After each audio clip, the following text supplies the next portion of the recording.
அரசு மோடி அரசு, ஒன்றிய அரசு மோடி அரசு அனுமதிக்காது அனுமதிக்காது. ஒன்றிய அரசு மோடி அரசு, ஒன்றிய அரசு மோடி அரசு அனுமதிக்காது அனுமதிக்காது. மேகதாட்டு அணை கட்ட கர்நாடக மாநிலத்திற்கு ஒன்றிய அரசு மோடி அரசு துணை போகாது. காவிரி நதியின் நீர் உரிமை தமிழ்நாட்டின் உயிர் அரசு மோடி அரசு, ஒன்றிய அரசு மோடி அரசு மேகதாட்டு அணையை அனுமதிக்காது. கர்நாடக அரசுக்கு துணை போகாது. விவசாயிகளே ஆர்த்தரவீர், காவிரி நதியின் நீர் உரிமை தமிழ்நாட்டின் உயிர் உரிமை. கர்நாடக அரசு தட்டி பறிக்க துணியாது. ஒருமைப்பாட்டை உடைக்காது. பல பகுதிகளில் தொடர் மழை பெய்யும் என்று வானிலை அறிவிப்பு செய்யப்பட்டதால்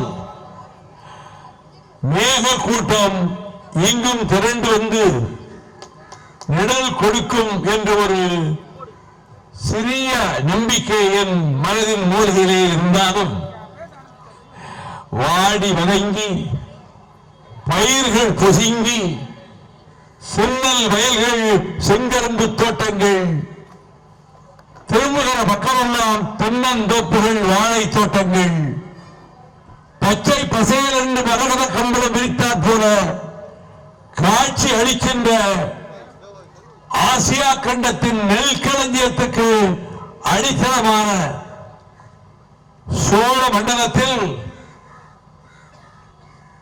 பேர் ஆபத்தினுடைய தலை மீது இடியென இறங்க இருக்கிறது என்பதால் நான் பூஜிக்கின்ற இந்த தாய் மண்ணை, இந்த மண்ணில் பிறந்ததால் நான் பெருமை பெற்றேன் என்று நினைக்கின்ற உள்ளத்தில் பிறவாமை வேண்டும், மீண்டும் பிறப்புண்டேன். பகுத்தறிவாளருக்கு அதிலே நம்பிக்கை கிடையாது. அப்படி பிறப்புண்டேன், இந்த தமிழ் மண்ணிலே பிறக்க வேண்டும் என்ற உணர்வையே வாழ்நாளெல்லாம் என் நாடி நரம்புகளில் ஓடுகின்ற குருதியோட்டத்தோடு கலந்திருக்கின்ற உங்கள் சகோதரன். செய்தியாளர்கள் பரபரப்பாக இருக்கிறார்கள். அரசியல் காரணங்களால் நான் செய்தியாளர்களை சந்திக்காமல் போக மாட்டேன். நீங்கள் வெயிலில் நிற்கிறீர்கள், அதனால் தான் நானும் வெயிலுக்கு வந்திருக்கிறேன். வெயிலிலும் மழையிலும் 6500 கிலோமீட்டர் நடந்து நான் பிறந்த பொன்னாட்டினுடைய பூமியை பாதங்களால் அளவிட்டாலும் சூழ்ந்திருக்கின்ற ஆபத்தை கருதித்தான் எடுத்த எடுப்பிலேயே மேகதாட்டு அணையை கட்ட மத்திய அரசே அனுமதிக்காதே, எங்கள் வாழ்வை வஞ்சிக்காதே. கர்நாடக அரசே, சிவக்குமார் முதல்வர் பொறுப்பேற்க இருக்கின்ற கர்நாடக அரசே, எங்களுக்கு தீங்கு செய்யாதே. உலக நாடுகளின் நதி உரிமைகள் வரையறுக்கப்பட்ட போது ரைப்பேரியன் ஸ்டேட்டுக்குத்தான் முன்னுரிமை உண்டு. ரைப்பேரியன் ஸ்டேட் என்றால் காவிரியை பொறுத்தமட்டில் தமிழ்நாடு தான் ரைப்பேரியன் ஸ்டேட். கீழ்ப்படிவத்திலே அமைந்திருக்கின்ற பூமி 1000 ஆண்டுகளாக குடகு மலையினுடைய கர்ப்பத்திலே உருவாகி ஓடி வருகிற பொன்னி நதி எங்களுக்கு உரிமையான நதி. மருங்கு வண்டு சிறந்தார்ப்ப மணிப்பூ ஆடை அதுபோர்த்தி கருங்கேற்கண் விழித்தொகி நடந்தாய் வாடி காவேரி. பூவ சோலை மயிலான புரிந்து குயில்கள் இசைபாட காமர் மாலை அருகசைய நடந்தாய் வாழி காவேரி என்று இளங்கோவடிகள் வர்ணித்த காவிரி தன் உரிமைகளில் பெரும்பகுதியை தமிழகம் பறிகொடுத்து விட்டது. ஏற்கனவே 350 TMC தண்ணீர் பெற வேண்டிய தமிழ்நாட்டுக்கு நடுவர் மன்றம் கொஞ்சம் பேசாம இருக்கணும், பின்னாடி இருந்துட்டு பேசக்கூடாது. வெயில்ல அவ்வளவு வேறும் அப்படியே காய்ந்து போய் நின்றுட்டு இருக்காங்க. ஒண்ணு பேசக்கூடாது, பேசுற அளவுக்கு போதை ஒன்னை தள்ளுமானால் போயிடும். இந்த நிகழ்ச்சியில் ஒரு சம்பிரதாயத்துக்காக வைக்கவும் இத்தனை தலைவர்களும் கலந்து கொள்ளவில்லை. நமக்கு வந்திருக்கிற ஆபத்தை தடுக்காவிட்டால் PR பாண்டியன் சொன்னது போல 5 கோடி மக்கள் குடிநீர் இழப்பார்கள். 32 மாவட்டங்கள் பாசனத்தை அடியோடு இழக்கும். 15 லட்சம் ஏக்கர் பாசனம் பெற்றிருந்த தமிழ்நாடு இங்கு 9 லட்சத்துக்கு கீழே குறைந்து விட்டது. 8 லட்சம் ஏக்கர் பாசனம் பெற்ற கர்நாடகம் இன்றைக்கு 32 லட்சம் ஏக்கர் பாசனம் செய்கிறது. இந்த பிரச்சனையில் எப்பொழுது இது வெடித்தது? 2013 மேகதாட்டிலே கர்நாடகம் அணை கட்ட திட்டமிடுகிறான் என்று அறிந்த மாத்திரத்தில் நான் கிருஷ்ணகிரி மாவட்டத்திற்கு திரண்டு சென்று ஆயிரக்கணக்கான தோழர்களோடு மேகதாட்டணையை கட்டாதே என்று போராட்டம் நடத்திவிட்டு 2014 டிசம்பர் 9ஆம் தேதி வந்த இந்து ஆங்கில நாளேடு முதல் பக்கத்தில் தமிழ்நாட்டுக்கு பேரபாயம் என்ற செய்தியை தந்தது. அதற்கு முந்தைய 2 நாட்கள் டிசம்பர் 7, 8 தேதிகளில் 2014 கர்நாடகத்தைச் சேர்ந்த மத்திய அமைச்சர், இன்றைக்கு அவர் உயிரோடு இல்லை, அனந்தகுமார் வீட்டில் 2 நாட்கள் ஒரு சதியாலோசனை கூட்டம் நடந்தது. கர்நாடகத்தைச் சேர்ந்த அனைத்து கட்சி எம்பிக்களும், கர்நாடகத்தைச் சேர்ந்த மத்திய அமைச்சர்களும் மாநில அமைச்சர்களும் அந்த 2 நாள் சதி கூட்டத்திலே கலந்து கொண்டு மேல்நாட்டு அணையை கட்டியே தீர வேண்டும் என்று முடிவெடுத்த போது அந்த கூட்டத்திலே கலந்து கொண்ட கர்நாடக மாநிலத்திலே பிரகாவிட்டாரு நமக்கு வஞ்சகம் செய்த ஜவடேக்கர் அவர், நீங்கள் அணை கட்டுவதற்கு ஆரம்பியுங்கள் ஆயத்த வேலைகளை, அணை கட்டும் பொருள்களை இப்பொழுதே வாங்கி சேகரித்து குவியுங்கள், மத்திய அரசு வெளிப்படையாக நாங்கள் அனுமதி கொடுக்க மாட்டோம், நீங்கள் அணை கட்டுவதை நீங்கள் செய்யலாம் என்று முடிவெடுத்ததை உலகத்துக்கு பிரகடனம் செய்தது இந்து பத்திரிகை. அதை படித்துவிட்டு துடிதுடித்து போகலாம்.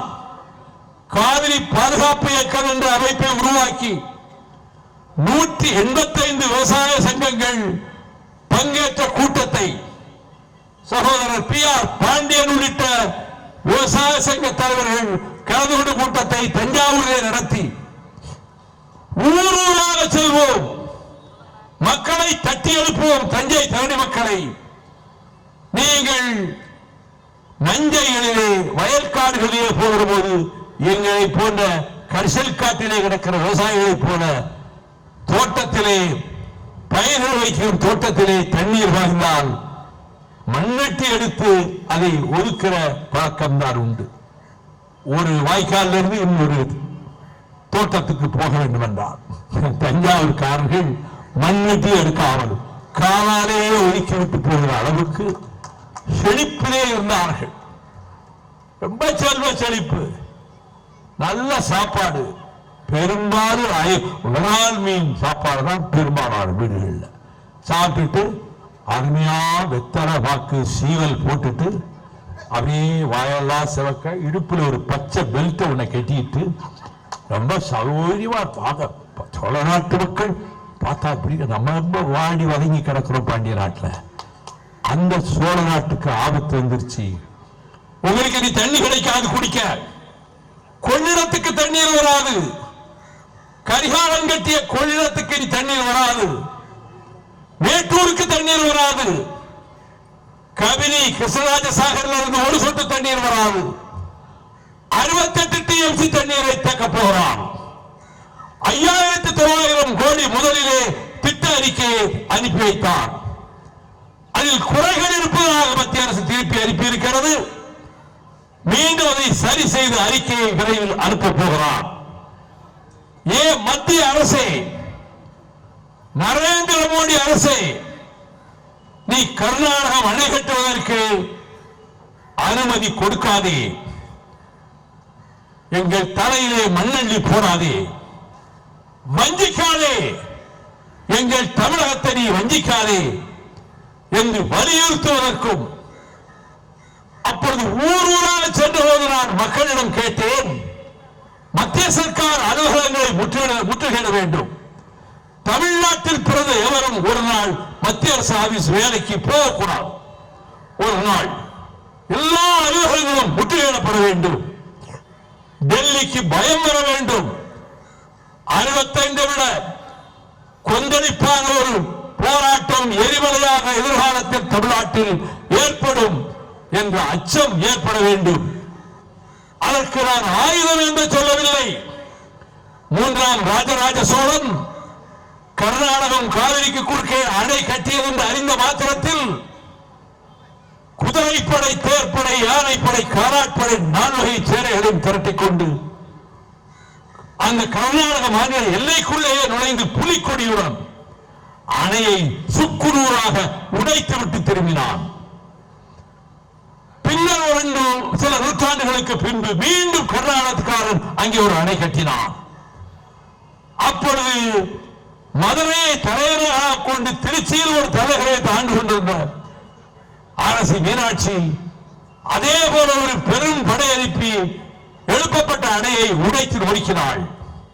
இப்போது நாம் அதை செய்ய முடியாது. உள்ளே நுழைந்து சமட்டியோடு கடப்பாறையோடு சென்று அணையை உடைக்க முடியாது. ராணுவம் குறுக்கே வந்து நிற்கும், போலீசும் குறுக்கே வந்து நிற்கும்.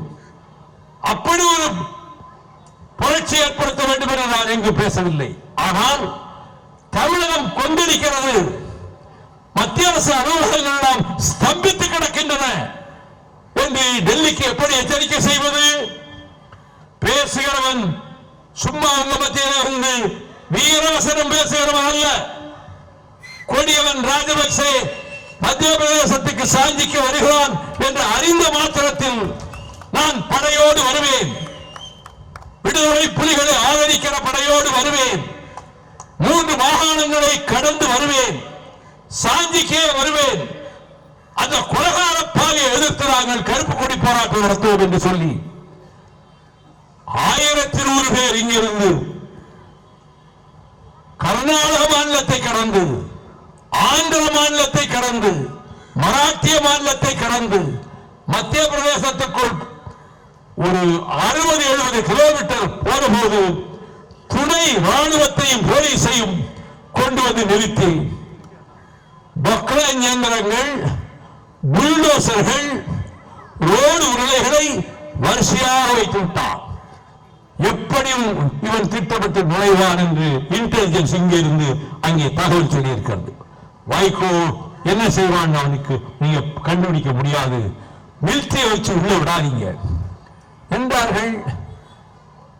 அங்கே மோத நாங்கள் விரும்பவில்லை. ஆனால் அந்த கலெக்டர் ஐஜிட்ட 100 கஜம் பின்னாடி போயிடும், நீங்க நாங்க 100 கஜத்துக்கு அப்பால் இருக்கிறோம், இங்கேதான் இருப்போம் 3 நாள். அவன் அந்த காலிப்பையை வர்ற வரைக்கும், கோகாரப்பையை வர்ற வரைக்கும் அங்கேயே வெயில நடந்தோம்.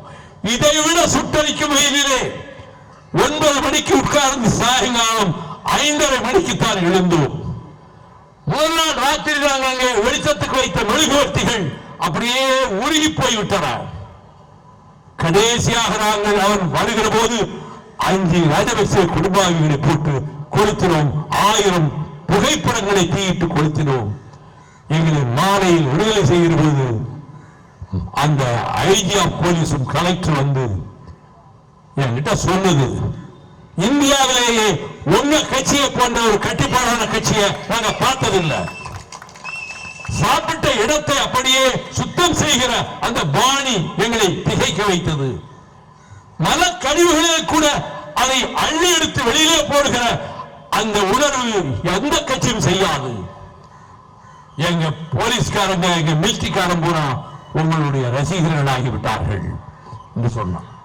ஆகவே எங்களை பொறுத்தவரை பத்திரிகையாளர் சொல்லுகிறேன், தமிழ்நாட்டின் வாழ்வாதாரங்களை காக்க ஸ்டெர்லைட் நாசகார ரச்சாலையை அடித்து உரட்டி அடிக்க நீட்டினோ திட்டத்தை 1500 கோடி செலவழித்த பின்பும் என் கனவு திட்டம் என்று மோடி சொன்னதற்கு பின்பும் வேதாபட்சரோடு விவசாய சங்க தலைவர் அழைத்து ஊராக சென்று மக்களை திரட்டி ஹைகோர்ட்டில் வழக்கு தொடுத்து 3 மணி நேரம் அஜ்மல் கான் உதவியோடு நான் வாதாடி அந்த நீட்டினோ திட்டத்துக்கு வாங்கிய தடை உத்தரவு 11 வருஷமாக இன்னும் அப்படியே தான் இருக்கிறது. நான் சாமானியன் தான். தொலைக்காட்சி ஊடகங்களிலே சாயங்கால நேரத்திலே விவாத வீடு நடத்துகிற மிகப்பெரிய அறிவுஜீவிகள் எங்க கட்சியை பற்றி ஒன்றும் சொல்ல மாட்டாங்க. ஆனா 2-3 நாளா பார்க்கிறேன், எங்களை ரொம்ப கேலி செய்யறதுக்கு ஆசைப்படுறாங்க. இந்த கேலி கிண்டல் இதெல்லாம் தாண்டி நான் ஒன்று கேட்கிறேன், இந்த தமிழ்நாட்டு உரிமைகளுக்கு எங்களை போராடிய ஒரு கட்சியை அடையாளப்படுத்தி சொல். இல்லை அப்படி வாத மேடை வைப்பதாக இருந்தால் எந்த இடத்தை குறித்தாலும் வைகோ வருகிறான், நீங்கள் யார் வேண்டுமானாலும் வந்து என் மீது கேள்விகளை தொடுங்கள். எங்கள் கட்சி இந்த தமிழகத்தின் வாழ்வாதாரத்தை காப்பாற்றி கொடுத்து நெய்வேலி நிலக்கரி நிறுவனம் வடநாட்டு முதலாளிகள் கை போய் சேர்ந்து விடாமல் கடைசி நேரத்தில் வாஜ்பாய் இடத்திலே வாதாடி போராடி அதையும் காப்பாற்றி கொடுத்தவன் தான் இந்த வைகோ என்பது 25,000 தொழிலாளர் தோழர்களுக்கு தெரியும். என்றைக்காவது ஒரு நாள் உங்கள் வாதங்களில் இந்த வாழ்வாதாரங்களை காப்பாற்றி கொடுக்க போராடியவன் என்று ஒரு சொல் சொல்லுகிற மனம் இருந்ததா? இல்லை. அதை பற்றி எனக்கு கவலையும் இல்லை. நான் ஜீவிக்க போவது இனி எத்தனை ஆண்டுகள் என்று எனக்கு தெரியாது. ஆனால் என் பேர பிள்ளைகள் காலத்தில், உங்களுடைய பேர பிள்ளைகள் காலத்தில் அவர்கள் நல்ல படிப்பறிவோடு வரலாற்றை வாசிக்க ஆரம்பித்தால், இந்த தமிழ்நாட்டிலே ஒரு சின்ன கிராமத்திலே பிறந்தான், தமிழ்நாட்டின் வாழ்வாதாரங்களை காக்க போராட்ட களமாகவே தன் வாழ்வை ஆக்கிக் கொண்டான், 5.5 வருடம் ஜெயிலிலும் இருந்தான், 6400 கிலோமீட்டரும் நடந்தான் என்பதை அந்த பிள்ளைகள் வருங்காலத்திலே அந்த பிள்ளைகள் படித்து தெரிந்து கொள்வார்கள்.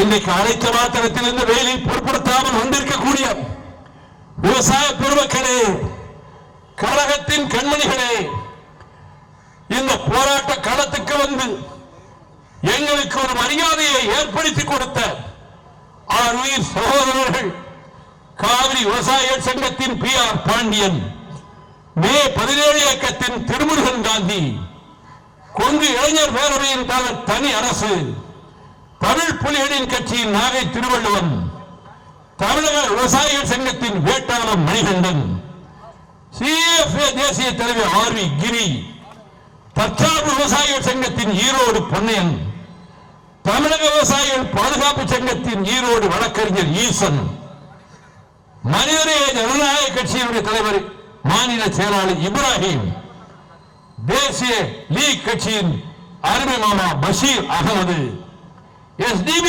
கட்சியின் மாநில பொதுச் செயலாளர் AK கரீம், விடுதலை தமிழ் புலிகள் கட்சி தலைவர் குடந்தை அரசன், மறுமலர்ச்சி திராவிட முன்னேற்ற கழகத்தின் பொருளாளர் ஈழ வாழேந்தி செந்தில் அதிபன், மறுமலர்ச்சி திராவிட முன்னேற்ற கழகத்தின் விசுவாசத்துக்கு இலக்கணமான முன்னாள் MP டாக்டர் கிருஷ்ணன், இன்று சட்டமன்றத்திலே அங்கம் வகிக்கிற என் ஆர்வீர் தம்பிகள், கடையநல்லூர் தொகுதி ராஜேந்திரன், சீர்காழி தொகுதி செந்தில் செல்வன் உள்ளிட்ட மேடையில் அமர்ந்திருக்கின்ற என் இனிய சகோதரர்களே, வெயிலை பொருட்படுத்தாமல் வந்திருக்கிற தாய்மார்களே, சுட்டரிக்கும் வெயிலில் நல்ல நிழல்ல ஏசி காலனால் பேட்டியில் இன்டர்வியூக்கெல்லாம் வழக்கமாக நடக்கும்.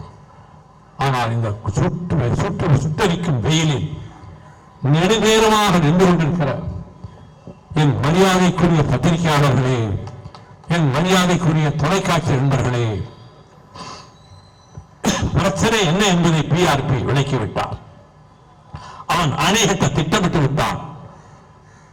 அனுமதி கொடுக்காவிட்டாலும் கட்டுங்கள் என்று மத்திய அரசு முன்பே பச்சை கொடி காட்டிவிட்டது. கர்நாடகத்தில் இருப்பவர்களுக்கு நாம் படையெடுத்து உடைக்க முடியாது. மத்திய அரசுக்கு ஒரு அச்சம் வர வேண்டும். நாம் தமிழ்நாட்டை இழந்துவிடக் கூடாது என்ற அச்சம் வர வேண்டும். அது அவன் ஊர்ல அணை கட்டுறான், அது நீ எப்படி தடுக்க முடியும்? அவன் ஊரு, அவன் அணை, அவன் கட்டுறான். Right mister Modi, right, all right. அவன் ஊர்ல இருக்கிற அணையை அவன் என்ன வேணா செய்யலாம், அப்படியா? எங்க ஊர்ல இருக்கிற நெய்வேலி நிலக்கரி நிறுவனம் இது தமிழ்நாட்டுக்கு மட்டும்தான் சொந்தம். எங்கள் ஊர்ல இருக்கக்கூடிய திருச்சி துப்பாக்கி தொழிற்சாலை எங்கள் தமிழ்நாட்டுக்கு மட்டும்தான் சொந்தம். ஆவடியில் இருக்கிற டாங்கி தொழிற்சாலை எங்கள் தமிழ்நாட்டுக்கு தான் சொந்தம். விஜயநகரத்தில் இருக்கக்கூடிய கப்பல் படைத்தளம் எங்கள் தமிழ்நாட்டுக்கு தான் சொந்தம் என்று என்னுடைய காலத்தில் அதற்கு வருகிற வாலிபர்கள், சின்னஞ்சிறு பிள்ளைகள் வாலிபர்களாகிற போது, சிங்க ஏழைகளாகிற போது, புலி போத்துகளாகிற போது அப்படி ஒரு முடிவு எடுக்கலாம். ரஷ்யாவில் நடக்கலையா? அந்த கிரேட்டஸ்ட் ரெட் ஆர்மி செம்படை செஞ்சேரி இருந்து என்ன பயன்? வஞ்சிக்கப்பட்ட காரணத்தால் 15 நாடுகளாக சோவியத் மண்டலம் துண்டு துண்டு நாடுகளாகிவிட்டன. மன்மோகன் சிங் இதையே சொன்ன முல்லைப்பெரியார் பிரச்சனையை பேசும்போது அங்க இடுக்கி அணைய உடைச்சா என்ன ஆபத்தோ அதை விட எங்க பெல்லிக்குக் அணைய உடைக்க கேரளம் தயாராகி இருக்கிறது. அப்படி உடைக்கப்பட்டால் இந்தியாவின் ஒருமைப்பாடு உடையும். சோவியத் ரஷ்யாவில் நடந்தது இங்கும் நடக்கும் என்று நேருக்கு நேராக அன்றைய பிரதமர் மன்மோகன் சிங் நான் சொன்னேன். தமிழக மக்களே, இதை சின்னஞ்சிறு துண்டுகளாக யூடியூப்ல நம் தம்பிகள் போடுவார்கள்.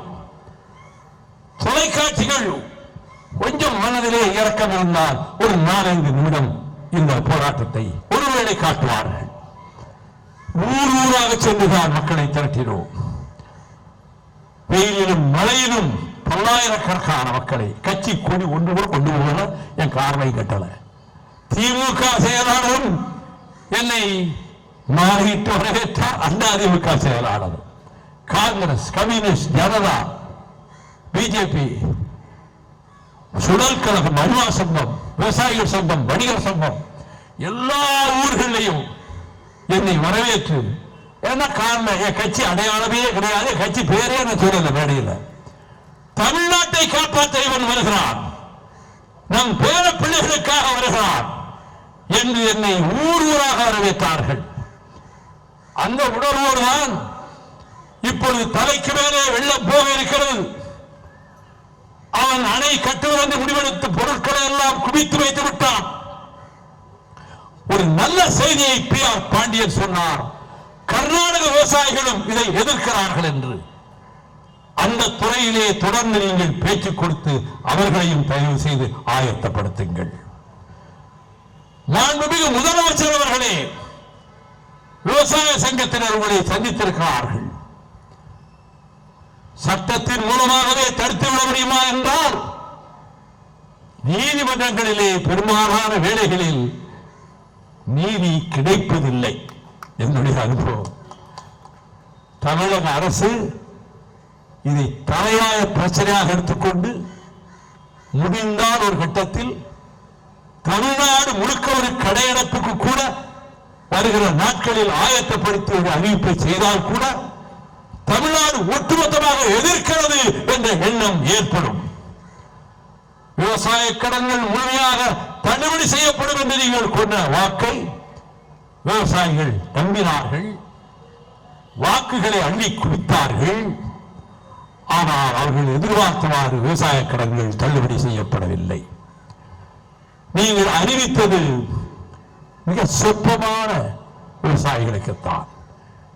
எனவே கஜானா காலியாக இருந்தாலும் நிதியானத்துக்கு என்ன செய்வது என்று உங்கள் அதிகாரிகள், IAS அதிகாரிகள் சொன்னாலும் நீங்கள் விவசாயிகள் சொன்ன வாக்கை காப்பாற்ற வேண்டியது உங்கள் தலையாய கடமை என்பதால் எந்த விதத்தில் இதை செய்வது என்பதை தீர்மானித்து அதை நீங்கள் செய்ய வேண்டும் என்று தமிழ்நாட்டு குடிமக்களில் ஒருவனாக, தமிழ்நாட்டில் நொந்து போன விவசாயிகளில் ஒருவனாக நான் இங்கே வலியுறுத்தி கேட்டுக்கொள்கின்றேன்.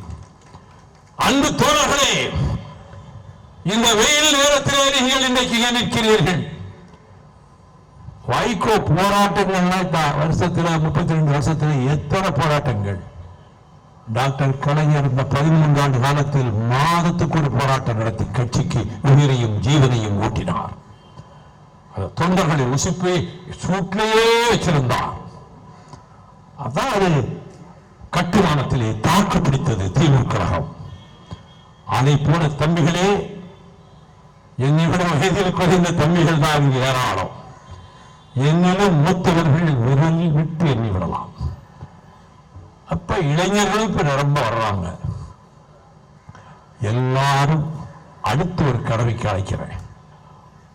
மிக மோசமான அயோக்கியத்தனமான வேலைகளை செய்வதற்கென்றே அர்லேக்கரா, அவர் பேர் ராஜேந்திர விஸ்வநாத் அர்லேக்கர் ராஜ்பவனிலே குடியிருக்கிறார். முன்பிருந்த கவர்னர்கள் எல்லோரையும் விட இவர் படுமோசமானவர்.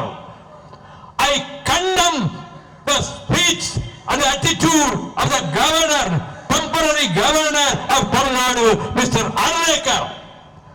ஏன் இங்கிலீஷ்ல சொல்றேன்? இது அப்படியே பதிவு பண்ணி அவர்கிட்ட காது போய் போடணும். You have taken atrocious decision. Thiruvalluvar சிலைக்கு அதை தீண்டுவதற்கு கூட உனக்கு யோக்கியதை உண்டா? அதுக்கு போய் நீ காவி வந்த துணியை பூசியிருக்கே. திருவள்ளுவருக்கு மதம் கிடையாது, திருவள்ளுவருக்கு ஜாதி கிடையாது, திருவள்ளுவருக்கு மொழி கிடையாது, திருக்குறளில் எந்த மன்னன் பெயரும் கிடையாது, எந்த தலைவன் தலைவியும் கிடையாது, பெயரும் கிடையாது, எந்த மலையின் பெயரும் கிடையாது, எந்த நதியின் பெயரும் கிடையாது, எந்த பெயரையும் குறிப்பிடாத, ஏன் தமிழ் என்ற சொல்லே கிடையாது 1830 குறள்ல. உலகத்துக்கே பொதுவரை, மனித குலத்துக்கே பொதுவரை பின்னுட்டும் சிலையை டாக்டர் கலைஞர் முக்கடல் சந்திப்பில் எழுப்பி உலகில் மிக மிக எழிலான அழகான இடம் எது என்று கேட்டால் மார்ட்டின் லூதர் கிங் சொன்னார், உலகத்திலேயே அழகான இடம் 3 கடல்கள் சங்கமிக்கின்ற கன்னியாகுமரி முனை என்று சொன்னார். அங்கே வான்முகில் வள்ளுவர் சிலையையும் எழுப்பினார், வள்ளுவர் கோட்டத்தையும் கட்டினார்.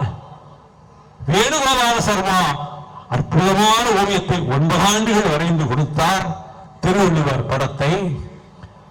அந்த சிலைக்கு போய் காவி உடை கட்டுவதற்கு உனக்கு என்ன நெஞ்செழுத்தம் இருக்கணும், என்ன திமிர் இருக்கணும், என்ன அகம்பாவம் ஆணவம் இருக்கணும்.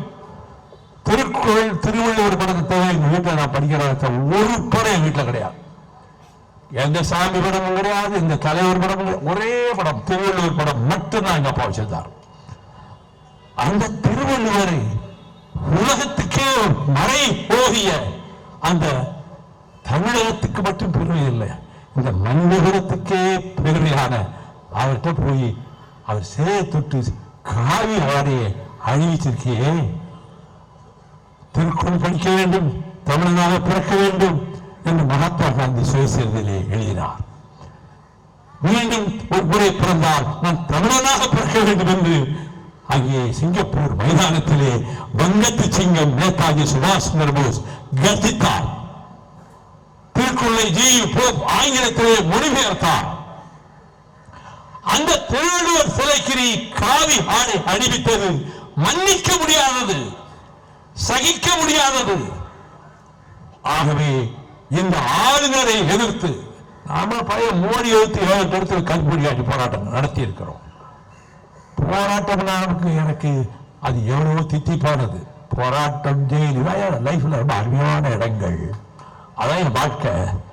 வருகிற 7ஆம் தேதி சாயங்காலம் 4 மணிக்கு தம்பிகளே, என் உயிர் சகோதரர்களே, பனகல் மாளிகைக்கு எதிரே வந்து குவியுங்கள். கருப்பு கொடிகளோடு, கருப்பு சட்டையோடு நாம் கவர்னர் மாளிகையை முற்றுகையிட்டு கருப்பு கொடி ஆர்ப்பாட்டம், அறப்போர் ஆர்ப்பாட்டம், கவர்னரை எதிர்த்து, ஆளுநரை எதிர்த்து நடத்த போகிறோம் 7ஆம் தேதி. இதற்கிடையிலே காட்டுப்பன்றிகள் கூட்டத்தை ஒடுக்குவதற்காக, செண்பகவல்லி அணையை மீண்டும் தூக்கி எழுப்பி கட்டுவதற்காக, உள்ளார் அணைக்கட்டு திட்டத்தை தமிழக அரசிடம் பெறுவதற்காக 5ஆம் தேதி என் தலைமையில் வாசகர் நல்லூரில் மாபெரும் விவசாயிகள் உண்ணாவிரத அறப்போர் ஆர்ப்பாட்டம். அதற்கும் நான் தலைமை தாங்குகிறேன். இடையிடாத போராட்டங்கள் 7ஆம் தேதி தவறாமல் வர வேண்டும் தம்பிகளே. திரும்ப தாயகத்துக்கு உங்களை எல்லாம் வரவழைச்சு அங்க உங்ககிட்ட ஒரு மணி நேரம் பேசி உங்களை தயார்படுத்த அவசியம் இல்லை. இப்பொழுதே முடிவெடுத்திருக்க 7ஆம் தேதி சாயங்காலம் பனகல் மாளிகைக்கு முன்னே கருங்கொடிகளோடு, கருப்பு சட்டைகளோடு, கருஞ்சட்டை படையாக, கரிபால்ச்சியின் படையாக மதிமுக படையும் பட்டாளமும் இந்த உணர்வை ஏற்றுக்கொள்கிற திருமுருகன், காந்தி போன்ற உணர்வாளர்களும் இங்க இருக்கக்கூடிய பேரெல்லாம் சொன்னேன், எல்லாம் தமிழ் உணர்வாளர்கள், ஈழ உணர்வாளர்கள், தமிழ் தேசிய உணர்வாளர்கள். திராவிடமும் தமிழ் தேசியமும் ஒன்றுக்கொன்று முரண்பட்டவல்ல. திராவிட அந்த நாற்றங்காலில் தலைத்ததுதான் தமிழ் தேசியம். நான் நாடாளுமன்றத்தில் we demand the right of self determination அண்ணா 63 சொன்னதை நான் கடைசியாக ராஜ்யசபாவில் பேசும்போது 3 முறை சொன்னேன். எவ்வளவோ மடக்கி இருக்காங்க, அரசியல் சட்டத்தில் தான் கோரித்தினேன் என்று சொன்னேன். எதற்கும் அஞ்சுகிறவன் அஞ்சுவது அஞ்சாமை பேரவை, அஞ்சுவது அஞ்சாமை அறிவார்த்தது என்பதை போல அலைகடலை அச்சத்தை தூக்கி எறிந்தவனுக்கு ஒரு பந்தய மைதானம் என்று கவிஞன் இக்பால் சொன்னான். அப்படி வார்ப்பிக்கப்பட்டவர்கள் நாம். நம்மை பொறுத்தமட்டில் எந்த கட்டத்திலும் நான் மந்திரி பதவியை கடவுள் என்பதில்லை, முதலமைச்சர் பதவி என்று கனவில் கூட ஒரு நிமிடம் எண்ணியதில்லை, அமைச்சர் ஆக வேண்டும் என்று விரும்பியதில்லை. அதுக்கு சாட்சியங்கள் எத்தனையோ உண்டு. நான் அதை சொல்லி சுய விளம்பரமாக தம்பட்டவடிக்க விரும்பவில்லை. அந்த வாய்ப்புகள் எல்லாம் வந்தபோது எனக்கு வேண்டாம் என்று நிராகரித்தவன். தமிழ்நாட்டு மக்களை காப்பாற்ற வேண்டும், தமிழ்நாட்டு வாழ்வாதாரங்களை காப்பாற்ற வேண்டும். அவன் அணை கட்டுவது என்று முடிவெடுத்திருக்கிறானே, அதை தடுப்பதற்கு கொந்தளிக்க வேண்டும். தமிழகம் உயர்ந்து புறப்பட்டது, பூமி நடுங்குகிறது என்ற நிலையில் என்னுடைய அருமை தம்பிமார்கள், சகோதரர்கள், என் வணக்கத்துக்குரிய சகோதரிகள் கருப்பு கொடி ஆர்ப்பாட்ட போராட்டத்துக்கும் வர வேண்டும் என்பதை நான் வலியுறுத்துகிறேன். 4 பேர் அப்படியே கலைஞ்சு போனா வைகோ பேச்ச நிறுத்திடுவான்னு நினைச்சு அப்படியே நிக்கிறீங்களே, உங்கள் காலடிகளுக்கு என் சிறந்தாழ்ந்த வணக்கம். உங்களால் தான் நான் இந்த இயக்கம் லட்சியங்களுக்காகவும் கொள்கைகளுக்காகவும் இதுவரை வாழ்ந்து வந்திருக்கிறது. நாங்கள் தமிழ்நாட்டு வாழ்வாதாரங்களை காப்பாற்றி கொடுத்த பட்டியலை போடுகிறேன். அதற்கு நிகராக ஆண்ட கட்சியோ ஆளும் கட்சியோ எந்த கட்சியும் செய்ததில்லை என்பதை நான் நெஞ்ச நிமிர்த்து சொல்வேன். அப்படி தமிழகத்துக்காகவே போராடுகிற மறுமலர்ச்சி திராவிட முன்னேற்ற கழகத்தின் அழைப்பின் பேரில் நீங்கள் போர்க்களத்திற்கு வந்து கலந்து கொண்டதற்கும், மதிப்புக்குரிய தலைவர்கள் வாரணாசி வாசித்தாரே அந்த தலைவர்கள் அத்தனை பேருக்கும் உங்கள் நேரத்தை ஒதுக்கி தந்து எங்கள் அறப்போரிலே வந்து பங்கேற்றதற்கு என் சிறந்தாண்ட நன்றியை மீண்டும் ஒருமுறை உங்களுக்கு வழங்கி, நீங்கள் 7ஆம் தேதி என்றும் இந்த ஆளுநரின் அக்கிரம அராஜக போக்கை அவலேக்கரை கொஞ்சம் ஆடி போயிடணும், இப்படிலாம் வர்றாங்களான்னு வாருங்கள், அங்கே முழக்கம் எழுப்புவோம். கடுமையான முழக்கம் ராஜ்பவன் சுவர்களிலே முட்டி மோதி எதிரொலிக்க வேண்டும். அப்படி ஒரு போராட்டத்துக்கு வாருங்கள் என்று சொல்லி, மேகநாட்டு அணையை கட்டாதே, ஆபத்தை வரவழைத்துக் கொள்ளாதே, தமிழ்நாட்டுக்கு வஞ்சகம் செய்யாதே. கர்நாடக அரசே, மத்திய மோடி அரசே, வஞ்சிக்காதே வஞ்சிக்காதே, தமிழ்நாட்டை வஞ்சிக்காதே, வஞ்சிக்காதே வஞ்சிக்காதே, எங்கள் தமிழ்நாட்டை வஞ்சிக்காதே, தஞ்சை தரணியை வஞ்சிக்காதே, மேகநாட்டில் அணை கட்ட அனுமதிக்காதே. என்பதே எங்கள் போர் முழக்கம் என கூறி செய்தியாளர்களுக்கும் தொலைக்காட்சி ஊடக நண்பர்களுக்கும் நீங்கள் அங்கே இருங்க, நாங்கள் வந்துடுறோம். நீங்கள் உங்கள் வினாக்களுக்கு பதிலளிக்க ஹைகோர்ட் தயாராக சித்தமாக இருக்கிறார். கர்நாடக அரசு அணை கட்ட முனைவதை தடுக்கவும் தமிழகத்தை வஞ்சிக்கும் அந்த திட்டத்துக்கு மோடி அரசு அனுமதி கொடுக்க கூடாது என்று வலியுறுத்தியும் இங்கே பல்வேறு விவசாய அமைப்புகள் கட்சிகள் துணையுடன் மறுமலர்ச்சி திராவிட முன்னேற்ற கழகத்தின் அறப்போர் ஆர்ப்பாட்டம் தகிக்கும் வெயிலிலும் வெற்றிகரமாக நடைபெற்றிருக்கிறது. வருகிற 7ஆம் தேதி ஆளுநர் அர்லேக்கருடைய நடவடிக்கையை கண்டித்து திருவள்ளுவர் சிலைக்கு அவர் காவி துணியை போர்த்தியதை கண்டித்து வந்தே மாதரத்தை திணிக்க முற்படுகிற ஆளுநர் அர்லேக்கரை போக்கை கண்டித்து ஆளுநர் மாளிகைக்கு எதிரே என்னுடைய தலைமையில் கருப்பு கொடி அறப்போர் ஆர்ப்பாட்டம் நடைபெறும். பனகல் மாளிகையின் எதிரே நாங்கள் திரள்வோம். அங்கிருந்து அணிவகுத்து ஆளுநர் மாளிகையை நோக்கி செல்ல வேண்டும் என்று நாங்கள் திட்டமிட்டிருக்கிறோம். நாங்கள் கலவரத்தில் ஈடுபட மாட்டோம், கல்வீச்சில் ஈடுபட மாட்டோம். அறவழியில் கருப்பு கொடி அறப்போர் ஆர்ப்பாட்டத்தை நாங்கள் நடத்துவோம்.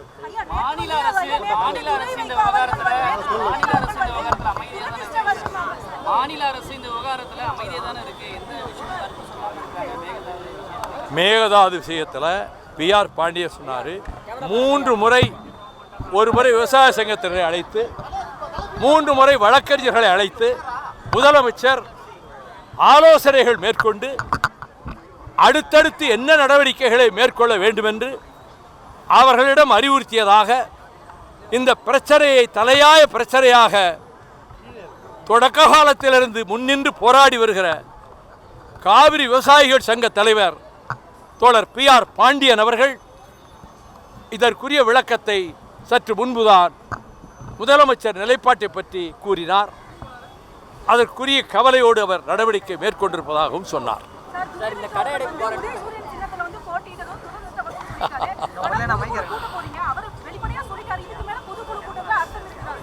என்னம்மா நீங்களா ஒரு கற்பனை பண்ணிட்டு பொதுக்குழு கூட்டுற அர்த்தம் இருக்கா அர்த்தம் இல்லையான்னு நீங்கள் உங்கள் மனசுக்கு அர்த்தம் இல்லாமல் இருக்கலாம். இந்த பாவப்பட்ட ஜென்மங்கள் ஒரு கட்சி நடத்துகிறோம்ல, எங்களுக்கு அர்த்தம் இருக்கும்ல, உங்களுக்கு அர்த்தம் இல்லாமல் இருக்கலாம். நாங்கள் திராவிட முன்னேற்ற கழகத்தின் தலைமையிலான கூட்டணியில் உறுதியாக நின்று அனைத்து தொகுதிகளிலும் தங்கள் உடல் பொருள் ஆவியையும் தத்தம் செய்ய போராடி பணியாற்றிய போதும் 34 தொகுதிகளில் நான் திராவிட முன்னேற்ற கழக வேட்பாளர்களை ஆதரித்து ஒவ்வொரு இடத்திலும் 1 மணி நேரம் என்னுடைய உணர்ச்சிகளை கொட்டி திமுக கழகத்துக்கு ஆதரவாக பிரச்சாரம் செய்ததில் 24 தொகுதிகளிலே திமுக கழகம் ஜெயித்திருக்கிறது. திமுக கழகத்தின் ஆதரவால் தான், அவர்களின் வாக்குகளால் தான் எங்களின் 2 சட்டமன்ற உறுப்பினர்கள் வெற்றி பெற்றார்கள். மற்ற 2 இடங்களில் வெற்றி வாய்ப்பை இழந்தார்கள். என்றாலும் எங்கள் பங்களிப்பும் எனது பங்களிப்பும் திராவிட முன்னேற்ற கழக வெற்றிக்கும் ஒரு சிறிய காரணமாக இருந்திருக்கிறது என்பதையும் இங்கே நான் தெரிவித்துக் கொள்கிறேன். ஆனால் மற்ற கட்சிகளுக்கெல்லாம் அதிக இடங்கள் கொடுக்கப்பட்டு, நான் கட்சிகளின் பெயர்களை சொல்லி நான் யார் மனதையும் புண்படுத்த விரும்பவில்லை. 10 இடம் பிளஸ் ராஜ்யசபா, ஒரு கட்சிக்கு 8 இடங்கள், ஒரு கட்சிக்கு 27 இடம் பிளஸ் ராஜ்யசபா, மற்ற 2 கட்சிகளுக்கு 5 இடங்கள். முஸ்லீம் லீக் ஒன்றுக்கு தான் 2 இடங்கள் கொடுத்தாங்க, எங்களுக்கு 4 இடங்கள். அது எங்கள் தோழர்கள் மனதில் ஒரு ஆதங்கத்தை ஏற்படுத்தியது என்று புதிய தலைமுறையில் கார்த்திகேயன் என்னை நேர்காணல் கண்டபோது இதே கருத்தை சொன்னேன். தமிழ்நாடு பூராவில் இருக்கக்கூடிய மறுமலர்ச்சி திமுக தோழர்கள் மனதில் நாம் தொகுதிகள் ஒதுக்கப்பட்ட விகிதம், அதிலும் அவர்கள் கட்சி சின்னத்தில்தான் போட்டியிட வேண்டும் என்ற நிர்பந்தம், ஒரு தொகுதியில் நாங்கள் விரும்புகிற சின்னத்தில் போட்டியிட்டுக் கொள்ளலாம் என்று தெரிவித்து அதற்கான ஏற்பாடுகள் எல்லாம் செய்யப்பட்ட நிலையில் 24 மணி நேரத்துக்கு அது கடைசி நேரத்திலும் அங்கும் நாங்கள் தனிச்சின்னத்தில் போட்டியிடக்கூடாது, உதயசூரியனில் தான் போட்டியிட வேண்டும் என்ற நிர்பந்தத்தால் அதையும் நாங்கள் ஏற்றுக்கொள்ள வேண்டியதாயிற்று. அதனால் நாங்கள் எங்கள் சின்னத்திலே நின்றிருந்தா இப்போ நான் சொன்ன கட்சிகளெல்லாம் திமுக ஆதரவோடு ஓட்டு பெற்று ஜெயித்த காங்கிரஸ் கட்சி நன்றி கூட வந்து சொல்லாமல் பாவேகாவுக்கு ஆதரவு கொடுத்து அமைச்சரவையில் இடம்பெற்றுச்சு. அதை போல தேசிய முற்போக்கு திராவிடர் கழகம் 10 இடங்கள் பிளஸ் ராஜ்யசபா பெற்று ஒரு இடம்தான் ஜெயித்தது. அவர்கள் சின்னத்தில் தான் போட்டியிட்டார்.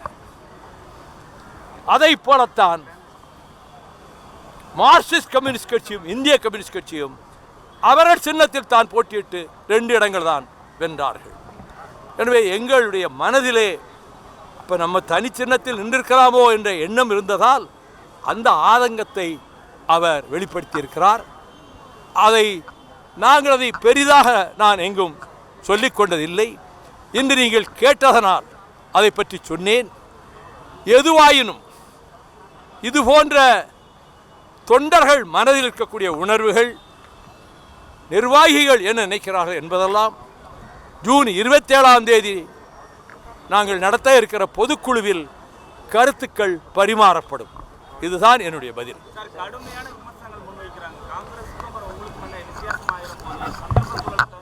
ஏயா காங்கிரஸ் ராஜ்யசபாவும் 27 சீட்டு வாங்கிட்டு மந்திரி சபையிலே சேர்ந்துட்டாங்களே, எப்படி எங்களை அவங்களே கம்பேர் பண்ணுறீங்க? எங்கள் மேலே உள்ள ஒரு நல்லெண்ணம் இல்லை, அதனால் கம்பேர் பண்ணுறாங்க. அவங்களை எங்களை எப்படி கம்பேர் பண்ண முடியும்? எங்களையும் சிறுத்தைகளை எப்படி கம்பேர் பண்ண முடியும்? அவங்க இங்கே தான் இருந்தாங்க, ஆட்சியை ஆதரித்து மந்திரி சபையிலே சேர்ந்துட்டாங்கல்ல. அப்படிப்பட்ட நிலைக்கு நாங்கள் ஆளாகலையே. அதனால் எங்களுக்கு குறைச்ச சீட்டுகள் கொடுத்து எங்கள் சின்னத்திலே நிற்க வச்சது என்கிற ஆதங்கம் தொண்டர்கள் மனசில் இருக்குது. அதை அவர் வெளிப்படுத்திக்கார், அவ்வளவுதான். மற்றபடி வேறு எந்த முடிவும் நாங்கள் எடுக்கவில்லை. அவசரப்பட்டு எந்த முடிவும் எடுக்கவும் மாட்டோம். பொதுக்குழுவிலே ஆற அமர எல்லோருடைய கருத்துக்களும் பரிமாறப்பட்டு அதற்கு பிறகுதான் எதிர்காலம் தேர்தல் வரும்போது தான் தேர்தல் கூட்டணி பற்றி பேசவும். எதிர்கால திட்டங்கள், செயல் திட்டங்கள் அவை பொதுக்குழுவிலே தீர்மானிக்கப்படும்.